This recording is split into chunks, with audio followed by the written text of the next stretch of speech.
Ya, itu Ada apa di Januari 2022? Betul. Gitu ya. Backupnya kuat ya. BKP kuat gitu. Halo Pro Konco, selamat datang di podcastnya Kopsos.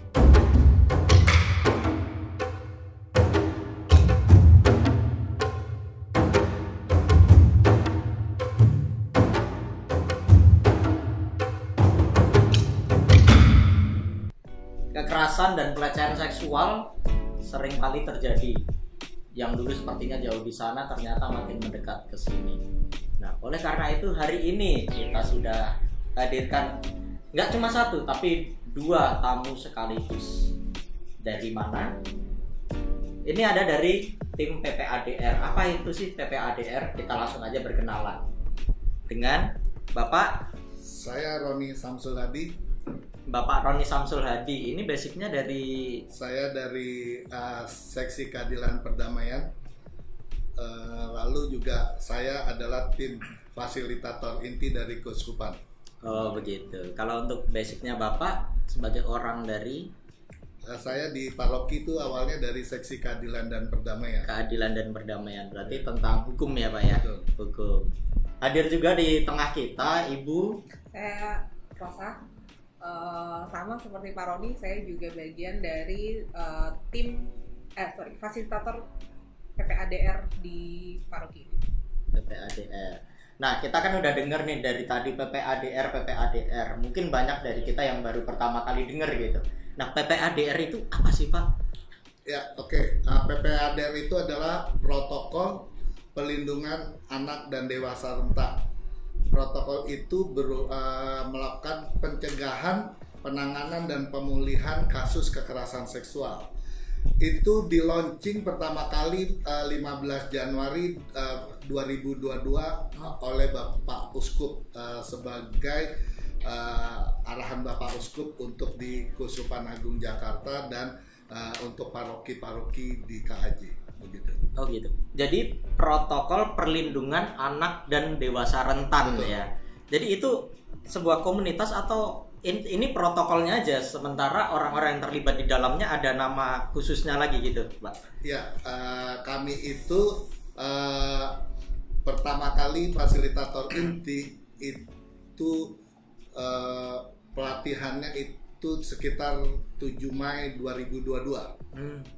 Jadi setelah arahan Bapak Uskup 15 Januari, Keuskupan membentuk fasilitator itu pertama bulan Mei 2022, kemudian September 2022, dan ketiga kemarin Februari 22. Untuk di paroki sendiri itu ada saya,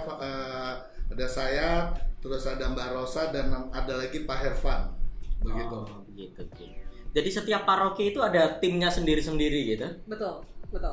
Itu yang diharapkan oleh KAJ bahwa kalau tadi Pak Roni bilang ada fasilitator gitu ya, yang begitu ini di launching kemudian dibentuk fasilitator yang diharapkan bisa menggerakkan setiap parokinya masing-masing untuk punya tim PPADR-nya sendiri-sendiri. Oh begitu. Jadi dari KAJ ada pusatnya, sementara dari paroki ada masing-masing ya, gitu betul. juga ya. Oke. Kalau kita lihat kan ini protokol perlindungan dari apa sih sebenarnya?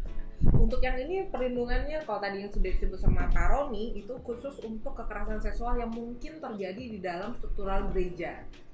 Gitu. Jadi ini yang membedakan antara kalau terjadi kekerasan seksual di aspek-aspek lain ya, entah itu keluarga, KDRT gitu, atau mungkin sekolah gitu ya. Tapi ini khusus yang di dalam struktural gereja. Jadi benar-benar lingkupnya itu kita gereja saja gitu ya. Oke. Kalau di sini juga disebutkan dewasa rentan. Betul. Itu kalau yang dewasa tapi nggak rentan, apakah dilindungi juga? Oke, dewasa rentan bukan hanya sebagai yang disabilitas ya. Atasan bawahan relasi kuasa itu disebut dewasa rentan. Oke. Klerus terhadap umat atau pengurus lingkungan terhadap umatnya, terus juga karyawan-karyawan gereja itu juga termasuk dewasa rentan. Oh gitu. Oke. Jadi belum tentu orang dengan disabilitas, tapi ada masanya di mana orang dewasa tanpa ada kekurangan fisik, psikis ataupun itu di posisi yang kehilangan kebebasannya secara sesaat, di mana itu bisa jadi celah. Nah itu termasuk dewasa rentan, entah itu laki-laki, entah itu perempuan. Jadi rentan di sini yang dimaksud bukan hanya secara fisik saja ya, tapi secara posisi bisa atau secara kekuasaan gitu ya. Mungkin lebih tepatnya di secara posisi tersebut relasi gitu ya, kuasa. relasi kuasa jadi. Oke. Lalu tadi disebutkan juga itu baru berarti ya Januari 2022. Itu dalam rangka apa ya? Ya itu ada apa di Januari 2022? Betul. Gitu ya. Keuskupan Agung Jakarta, Keuskupan Agung Jakarta itu kan tahun martabat manusia. Jadi menghargai martabat manusia. Salah satunya adalah perlindungan terhadap kekerasan seksual di gereja. Oh, berarti itu adalah salah satu yang di ajaran sosial gereja. Betul, ya. Ardas. Jadi ini bagian dari kayak kalau buat saya jadinya bagian dari pelaksanaan Ardas. Betul, ajaran sosial gereja yang pertama adalah menghormati martabat manusia. Betul. Karena kalau saya nggak salah ingat ini ya, barang siapa menghargai martabat manusia, ia juga menghargai Allah, karena Allah yang menciptakan manusia seperti gambarannya gitu ya. Betul. Jadi barang siapa tidak menghormati ciptaan Allah, berarti dia juga tidak menghormati Allah itu sendiri. Betul. Oke. Lalu sejauh ini nih sudah ada belum sih kasus yang dikerjakan oleh PPADR itu? Kalau saat kami terbentuk itu belum ada.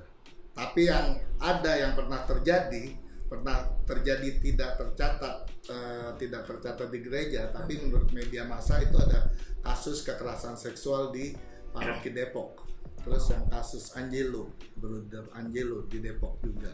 Terus juga ada pastor di Flores begitu.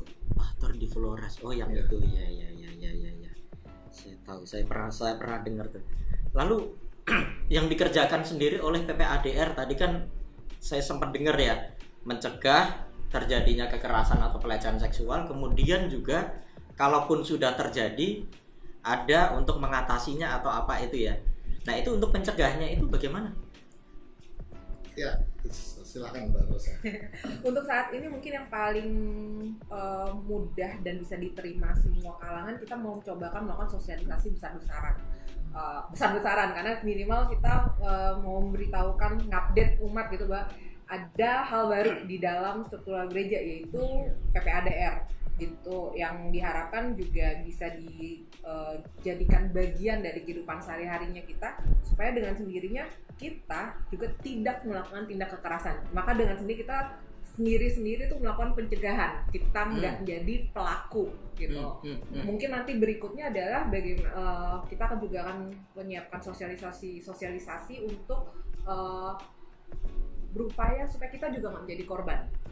Nah, kemudian kalau tadi terkait dengan penanganan dan pemulihan, ini arahnya lebih jauh lagi dan kita sedang berusaha menyiapkan sampai ke arah sana adalah kalau sampai terjadi apa yang bisa dilakukan mungkin adalah kita mungkin jadinya kayak perwakilan gereja, supaya biasa gereja itu kan supaya dijadikan kalau kita punya masalah kita ngadu sama Tuhan gitu kan Tapi yang jalan sebenarnya adalah orang-orang yang di dalamnya gitu kan. Jadi apa yang misalkan, nah ini yang kemudian protokol ini memberikan panduan supaya kalau ada yang mengadu, bagaimana kita harus menerima pengaduan tersebut, kemudian apa bantuan yang dia perlukan, kemudian ini yang kemudian kita coba berikan. Mungkin kalau dari kita sendiri nggak kuat, backupnya adalah dari keuskupan. Backupnya kuat ya. Backupnya kuat gitu. Tapi ya ini semuanya juga kita masih baru, masih berproses, tapi cukup banyak orang-orang yang juga peduli dan kami juga mengharapkan lebih banyak orang lagi yang peduli sehingga ini menjadi suatu hal yang bisa kita lakukan bersama. Tapi dalam kan mengadakan sosialisasi gitu ya, sejauh ini respon umat gimana tuh? Apakah antusias atau kita agak belum ke apaan sih umat ini? ya. Kita belum umat, tapi belum umat. Tapi harapannya dengan podcast ini mungkin ya begitu sampai ke umat, yuk Iya. ini udah dikasih tahu gitu kan. Karena kan kita struktural gereja, jadi mungkin akan lebih baik dari struktural dulu tahu, baru kita ke umat. Karena dengan harapan dari para pengurus gereja pun bisa menjadi perpanjangan tangan gitu loh. Kalau umatnya bingung, istilahnya apa itu yang nggak buta sama sekali gitu loh. Jadi struktural dulu, kemudian mungkin dalam 1 bulan ke depan kita udah mulai masuk ke umat ya Pak. Kami sudah menjadwalkan untuk ke Korwil nanti akan mengundang pengurus-pengurus lingkungan. Nah itu siap-siap ke umat tuh. Iya. Karena juga ada Korwil yang welcome, jadi mereka akan mengundang kami jadi untuk umatnya, begitu. Oh, oke. Kita kalau yang umat umum mungkin akan ada, ditunggu aja tanggal mainnya. Jadi sering-sering dengerin info dari Komsos, mungkin kita bisa minta bantuan Komsos untuk kabar-kabarin. Kalau rata-rata kehadirannya? Kehadirannya ya Di cukuplah di awal-awal itu ya 30 lah. 30. Itu kalau secara kuantitas ya. Kalau dari yang diundang berapa, akhirnya yang hadir itu rata-rata berapa persen tuh? 20, 30. Ya sekitar 30-40%. 30-40%. Berarti memang butuh sosialisasi yang lebih lagi ya, kesadaran dari umatnya semua. ya. Bahwa ini adalah hal yang penting gitu loh. Oh iya. Lalu apa sih yang bisa dibantu oleh umat sendiri? Apakah cukup dengan hadir sosialisasi atau ada hal lain lagi? Hadir di sosialisasi, dengerin sosialisasi, terapkan apa yang dikatakan dalam sosialisasi. Itu gimana?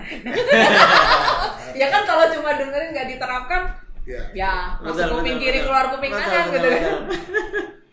Oke, kita tadi kan membahas soal PPADR-nya ya. Kita sekarang membahas ke yang lebih dalamnya nih. Kalau dari segi korban sendiri, bagaimana sih cara korban untuk mendapatkan bantuan dari PPADR itu? Harus menghubungi kemana gitu? Ya, kami itu ada ini juga nih.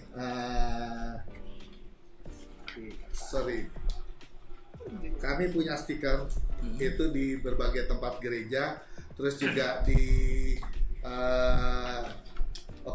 kami punya stiker-stiker ditempel di berbagai gereja.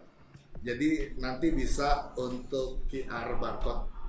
Nanti QR barcode akan masuk ke link kami, nanti akan kami verifikasi. Ini masuk kekerasan seksual atau bukan. Kalau tidak masuk kekerasan seksual, nanti tidak akan kami tanggapi.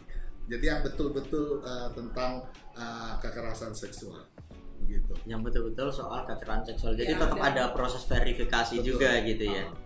Lapor bisa lapor, tapi kadang bukan masuk ranahnya PPADR, maka itu di luar skupnya kami gitu loh. Jadi lapor sih bisa, misalnya merasa jadi korban. Nah, banner seperti atau tadi stiker yang ditunjukkan Pak Roni itu bisa diakses. Ada nomor telepon, ada QR code gitu yang kemudian nanti akan diterima tim penerimaan. Nah, itu kemudian nanti case-nya akan diverifikasi, ini masuk ranahnya kita atau enggak. Begitu masuk ranahnya kita itu akan ada kontak, kemudian lanjut tergantung dari flow dari korbannya gitu.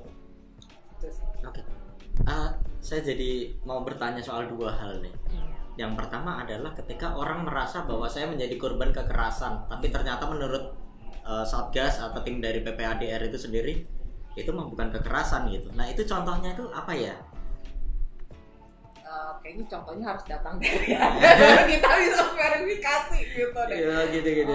Tapi mungkin yang lebih mungkin adalah gini, ini yang suka Pak Hervan suka bilang, ini adalah kasusnya PPADR atau bukan, overlap dari kekerasan seksual antara KDRT sama itu yang mungkin biasanya orang susah membedakan. Kemudian bilang, tapi kan ini kekerasan seksual, kenapa nggak ditangani KDRT gitu, ditangani PPADR gitu kan? Karena itu yang tadi dibilang, PPADR ranahnya ada di dalam gereja.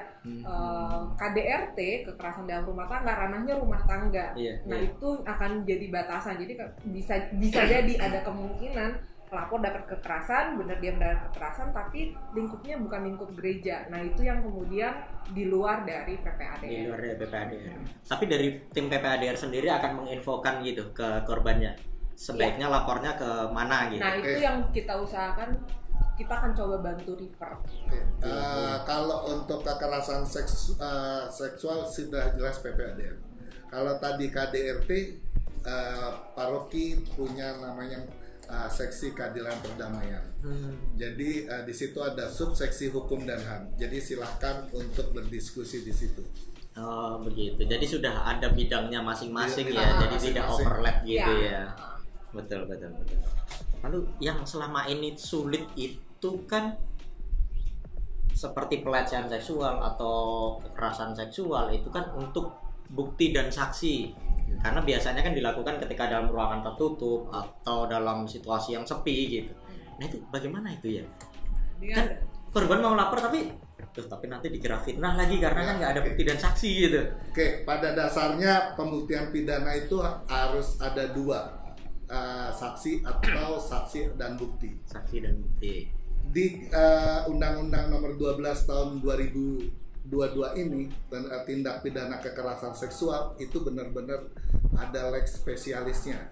Jadi walaupun korban dilecehkan oleh satu orang, tidak ada saksinya, korban itu dapat melaporkan, dapat memberi keterangan, dan dia juga harus datang ke seorang psikolog memberikan keterangan, karena seorang psikolog itu pasti atau tahu bahwa orang itu bohong atau tidak. Jadi di kekerasan seksual menurut undang-undangnya itu dapat seorang korbannya yang melapor atau diskusi dengan seorang psikolog itu dapat memberikan keterangan walaupun psikolog itu tidak mendengar sendiri, tidak melihat sendiri, dan tidak alami sendiri, karena psikolog kan juga sudah punya kode etik tersendiri, begitu. Oh berarti peran psikolog itu tidak hanya mendampingi korban secara dari sisi psikologisnya saja ya, tapi bisa membantu di bidang hukumnya juga. Atau bisa jadi saksi atau membantu pelaporan sebagai saksi ya. Sebagai saksi. Iya. Dan dengan metode-metodologi yang dimiliki oleh seorang psikolog bisa membuktikan bahwa ini dia tidak bohong kok gitu ya maksudnya ya. Oke. Nggak semua psikolog punya kemampuan itu, tapi di KAJ kita punya beberapa itu yang biasanya jadi referat. Memang psikolog yang berkompeten Iya, gitu ya. kompetensi. Jadi psikologi Benar. itu juga macam-macam gitu. Kayak saya latar belakangnya psikologi, tapi saya bukan psikolog gitu ya. Iya. Tapi di antara para psikolog itu pun ada yang punya kompetensinya macam-macam. Ada yang di anak dan ya, ada yang juga khusus untuk yang di kekerasan seksual.